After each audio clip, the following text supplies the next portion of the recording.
નમસ્કાર મિત્રો, શું તમે પણ ફોનનો ખાલી ટાઈમપાસ માટે ઉપયોગ કરો છો? તો હું એક વસ્તુ જણાવવા આવી છું. ફક્ત ટાઈમપાસ માટે ફોનનો ઉપયોગ ના કરો. એ જ ફોન તમારી ઇન્કમનો સોર્સ બની શકે છે. આજકાલ ઘણા લોકો ફોનને ફક્ત સ્ક્રોલિંગ કે વિડીયો જોવા અથવા તો ટાઈમપાસ માટે વાપરે છે. પરંતુ સચ્ચાઈ એ છે કે એ જ ફોન તમારા જીવનની મોટી તક બને છે. આજે દુનિયા ડિજિટલ બની ગઈ છે. જો તમે સાચી સ્કિલ શીખશો, યોગ્ય માર્ગદર્શન લેશો અને તમારા સમયનો સારો ઉપયોગ કરો છો તો એ જ ફોનથી તમે નવી આવકના દરવાજા ખોલી શકો છો.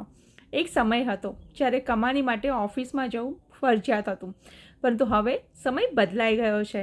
હવે તમારો ફોન તમારો ઓફિસ બની શકે છે. પ્રશ્ન ફોનનો નથી, પ્રશ્ન એ છે કે તમે એનો ઉપયોગ કેવી રીતે કરો છો. જો તમે ફક્ત મનોરંજન માટે ઉપયોગ કરશો તો સમય પસાર થશે, પણ જો તેને શીખવા, કંઈક બનવા માટે કે શેર કરવા માટે ઉપયોગ કરશો તો એ જ ફોન તમને નવી ઓળખ અને નવી ઇન્કમ આપી શકે છે. તો મિત્રો, યાદ રાખો, ફોન ખાલી ટાઈમપાસ માટે નથી, સમય પણ એ જ છે અને ફોન પણ એ જ છે. બદલાવ ફક્ત તમારા નિર્ણયમાં છે. તો મિત્રો, શાની રાહ જુઓ છો?